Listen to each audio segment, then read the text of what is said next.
किन्नर चुड़ैल। गोरखपुर नाम का एक गांव हुआ करता था। उस गांव में ज्यादा लोग नहीं रहते थे। उस गांव में एक गर्भवती विधवा औरत रहती थी। उस औरत का नाम कमला था। कमला अपने घर में अकेली रहती थी। उसके पति की सारी जायदाद उसके नाम हो गई थी, पर सभी गांव वाले उस औरत को मनहूस औरत समझा करते थे और सभी उससे नफरत किया करते थे। एक बार कमला राशन की दुकान पर खाने का सामान खरीदने जाती है। भैया जी, जरा 1 किलो दाल चावल देना। अरे हाय हाय हाय हाय हाय, अरे मनहूस औरत, मेरी दुकान में अपशुगन करवाने आ गई क्या? हैं? चल जा यहाँ से, मैं कुछ नहीं देने वाला हूँ तुझे। भाग भाग यहाँ से, चल जा निकल।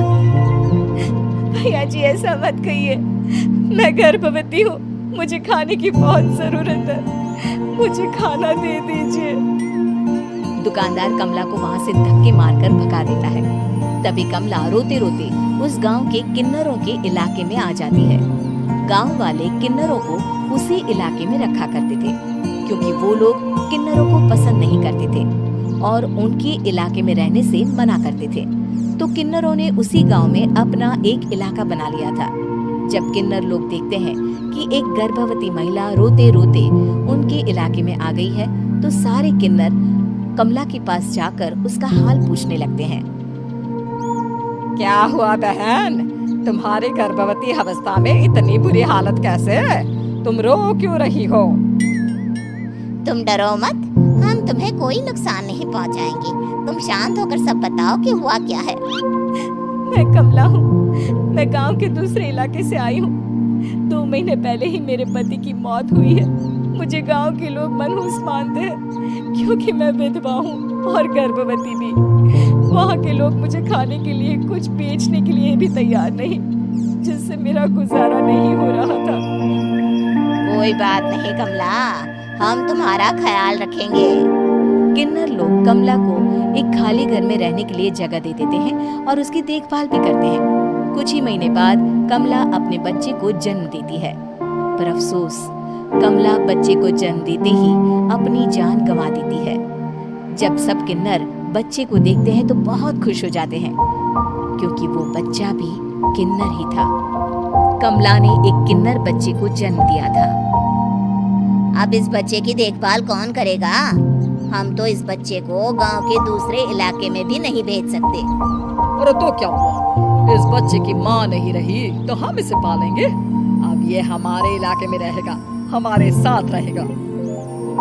फिर वो किन्नर उस किन्नर बच्चे को गोद ले लेते हैं, उसका नामकरण कराते हैं। उस किन्नर बच्चे का नाम शक्ति रखा जाता है। देखते ही देखते शक्ति बड़ी होने लगती है। उसके रंग रूप बहुत सुंदर थे। वो बहुत सुंदर किन्नर दिखती है। एक दिन शक्ति एक किन्नर से पूछती है, माँ जी सुनिए ना, ये गांव के दूसरे इलाके में भी तो लोग रहते हैं, तो हम वहाँ क्यों नहीं जाते? हम उनसे अलग क्यों रहते हैं? शक्ति, क्योंकि वो लोग हमारे जैसे नहीं, वो लोग हमें पसंद नहीं करते, इसीलिए हम उनसे अलग रहते हैं। क्यों? वो हमें क्यों पसंद नहीं करते? मुझे एक बार उस इलाके में जाना है, मैं एक बार वहाँ जाकर घूम कर आऊं। शक्ति, खबरदार, जो तू उस इलाके में कभी भी गई तो अपनी जान नहीं गंवाना चाहती तो उस इलाके में कभी कदम भी नहीं रखेगी, समझी? इतना कहकर वो किन्नर वहाँ से चली जाती है। शक्ति उस किन्नर की बात सुनकर बहुत रोती है। माँ जी, ऐसा कैसे कह सकती है? उन्होंने इतनी सी बात के लिए मुझे इतना डांटा। अब तो मैं उस इलाके में जरूर जाऊंगी। फिर एक दिन शक्ति गांव के दूसरे इलाके में चुपके से जाती है। ये लोग तो हमारे जैसे ही इंसान हैं, तो ये हमसे नफरत क्यों करते हैं? जब शक्ति उस इलाके में पहुंचती है तो गांव के सारे आदमी उसके रूप से मोहित हो जाते हैं। वो लोग ये अंदाजा नहीं लगा पाते कि वो किन्नर है। शक्ति की सुंदरता देखकर सारे गांव वाले उसकी तारीफ करने लगते हैं। तभी गांव का चक्कर लगाने गांव के जमींदार का बेटा हर्ष वहां पहुंचता है। हर्ष भी दिखने में बहुत सुंदर होता है। जब हर्ष ने शक्ति को देखा तो वो भी उससे मोहित हो गया, और जब शक्ति की नजर हर्ष पर पड़ी तो वो हर्ष को देखकर मोहित हो गई। आपको पहले कभी इस गांव में देखा नहीं। इस गांव में आप नए हैं क्या? जी नहीं, वो मैं बस। तभी शक्ति बोलते बोलते रुक जाती है और मन में सोचने लगती है, अगर मैंने इनको बता दिया कि मैं दूसरे इलाके से आई हूँ तो वो समझ जाएंगे कि मैं किन्नर हूँ, इसलिए मुझे इनसे झूठ ही बोलना पड़ेगा। शक्ति हर्ष को कहती है, जी हाँ, मैं इस गांव में नई आई हूँ, यहाँ अकेली रहती हूँ। वैसे आप कौन है? आप भी इसी गांव में रहते हैं? जी हाँ, मैं इस गांव के जमींदार का बेटा हूँ। आपको किसी भी चीज की जरूरत पड़े तो आप मुझे बता देना, मुझे अच्छा लगेगा। ऐसे ही शक्ति और हर्ष एक दूसरे से रोज मिलने लगते। वो दोनों अपने प्यार का इजहार करने एक दूसरे से मिलने जाते हैं। तभी शक्ति का पीछा करते करते एक किन्नर वहां आ जाती है। शक्ति, शक्ति, मैं तुमसे बहुत प्यार करता हूँ। मैं तुमसे शादी करना चाहता हूँ। क्या तुम मुझसे शादी करोगी? हाँ हर्ष, मैं तुमसे शादी करूंगी, पर मैं तुमको अपने बारे में एक सच्चाई बताना चाहती हूँ जो मैंने तुमसे छुपा कर रखी है। तभी उनके बीच में ही वो किन्नर आ जाती है। शक्ति, तेरी हिम्मत कैसे हुई ऐसा करने की? वो किन्नर शक्ति को खींचकर गांव के जमींदार के पास ले जाती है। हर्ष भी वहां शक्ति को बचाने के लिए पहुंच जाता है। जमींदार शक्ति और हर्ष के प्यार के बारे में सुनकर गुस्से में आ जाता है और शक्ति को गांव के बाहर निकालने की सजा देता है। शक्ति ये बात सहन नहीं कर पाती और कुएं में कूदकर अपनी जान दे देती है। जमींदार हर्ष की शादी गांव की एक लड़की से करवा देता है, पर हर्ष इस शादी से खुश नहीं होता। शक्ति अपना बदला लेने के लिए मरने के बाद किन्नर चुड़ैल बन जाती है।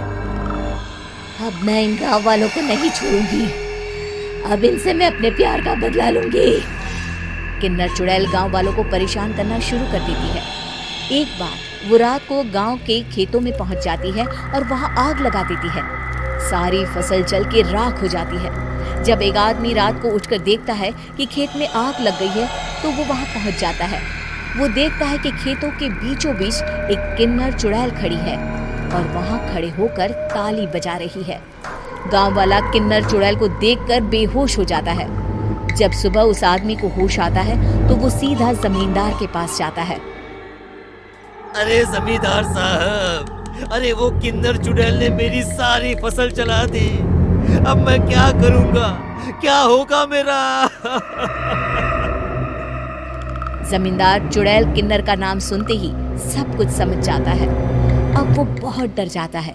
उसी रात को जब जमींदार डर के मारे अपने कमरे में सो नहीं पाता, तभी वहां अचानक से किन्नर चुड़ैल आ जाती है। किन्नर चुड़ैल जोर जोर से जमींदार के आगे खड़ी होकर हंसने लगती है और ताली बजाने लगती है। जमींदार उस डरावनी किन्नर चुड़ैल को देखकर बहुत डर जाता है। तूने मेरे साथ बहुत बुरा किया, अब मैं तुझे जान से मार दूंगी। नहीं नहीं नहीं नहीं नहीं, मुझे माफ कर दो, मुझे मत मारो। मैं कभी ऐसा दोबारा नहीं करूंगा।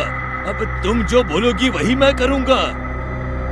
ठीक है, मैं चाहती हूँ कि किन्नर इलाका गांव के इलाके से जुड़े और गांव का कोई भी आदमी किन्नर समाज से द्वेष ना करे, उससे नफरत ना करे, नहीं तो मैं सारे गांव को मार दूंगी।